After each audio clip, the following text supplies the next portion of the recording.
Do we have any more forms? Anyone else? Mr. Zlotnick, come on back up. I hadn't intended, but since it got opened up into chapters 3 and 4. But I actually want to comment on something that it's related to the executive summary and the introduction and chapter 3, chapter 4. And it's a concept that's kind of throughout the document, and I just want to sort of discuss it a little bit. It first appears in the executive summary, and it has to do with your concept, and we heard it briefly, about matching supply and demand. And that's a sort of a statement that's used a number of times. And it's a very sort of, in some sense, elegant phrase and simple, but unfortunately in water, nothing's that simple. And in fact, your document itself describes in at least 2 places why that language doesn't necessarily make sense to use in terms of the utility of what you're trying to show, I would argue. First is at the top of page 12, where the paragraph starts, says, to meet their needs, Californians over the past 160 years have built a vast array of reservoirs, canals, pipelines, and tunnels, all in an effort to capture water when it was available, store it for when it was not, and to move it to people when and where they wanted it. So that was to get around the fact that you couldn't match supply and demand in any given year.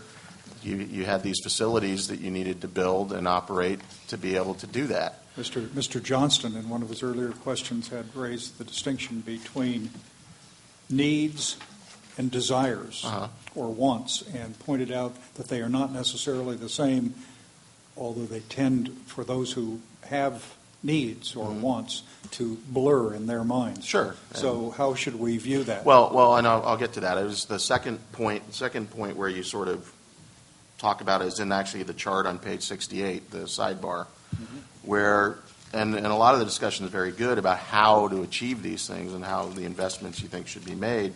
But in the last line of the first bullet, it says, progress toward improving reliability would take into account the inherent variability in water demands and supplies. So again, we have that in the system, and yet here you're saying you're going to match supplies and demands, and it comes across in any given year. So as an alternative, since that's what you're looking for, and actually I think this goes to how the NRC discussed it, actually. It seems that what you're trying to get at is you're seeking that the state, throughout the state, the water agencies, and this is proposed, this is language, hasn't been vetted by anyone, but that I sort of came up with, improve management of some... Zlotnick proposal. Attempt. Yeah. Improve management of sometimes scarce water supplies while concurrently enhancing capabilities to adjust water demands in response to drought and scarcity with reduced economic and quality of life impacts.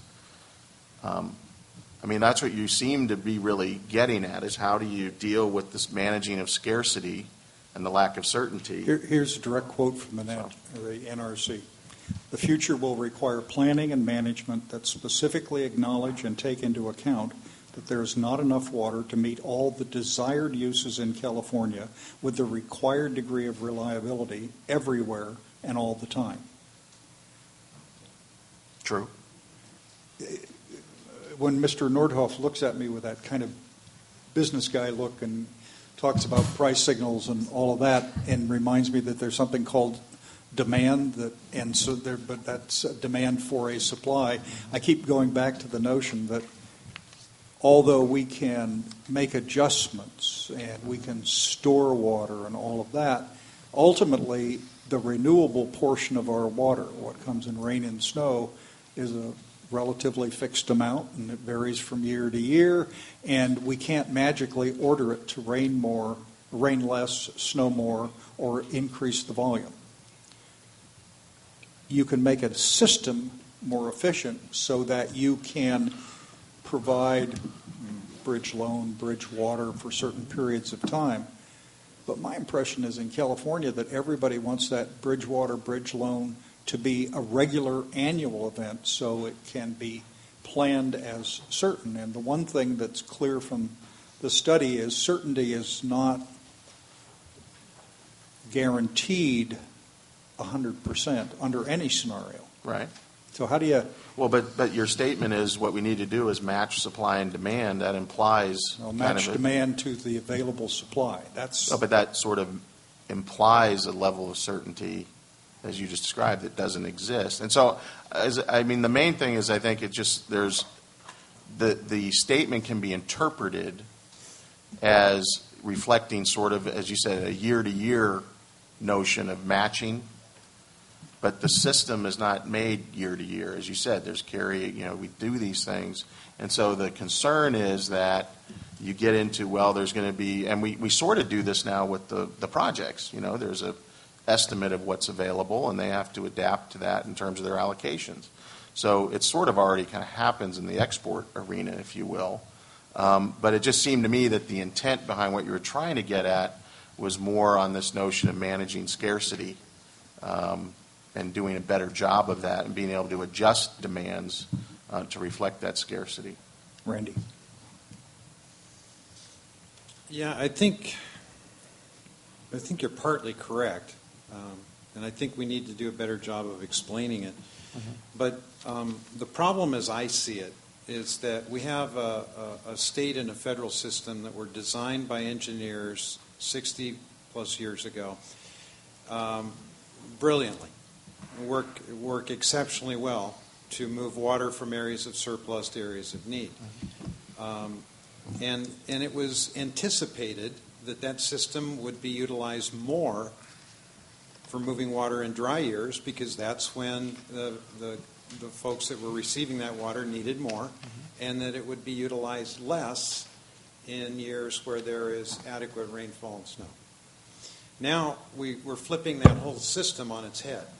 And we're asking the system now to be more environmentally sensitive, and therefore, when we have less water, take less water out of the system.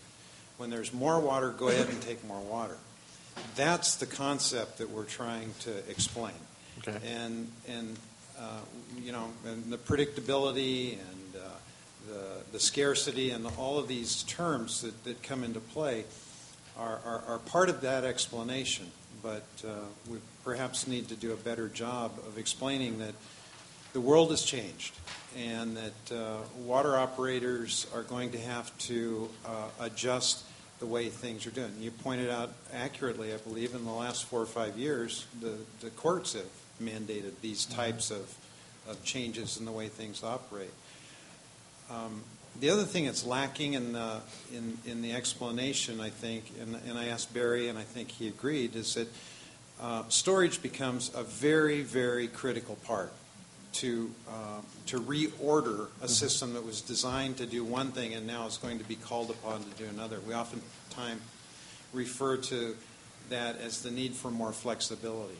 And so in our explanation in Chapter 3, we probably have more work to do to make it clear as to what we're trying to explain and what the vision for the future is based on for the Delta plan. I don't disagree with anything you said, Randy, and I think that you're right. And part of it's just the language, and it sort of comes. And as a former water agency person, we match supply and demand every day.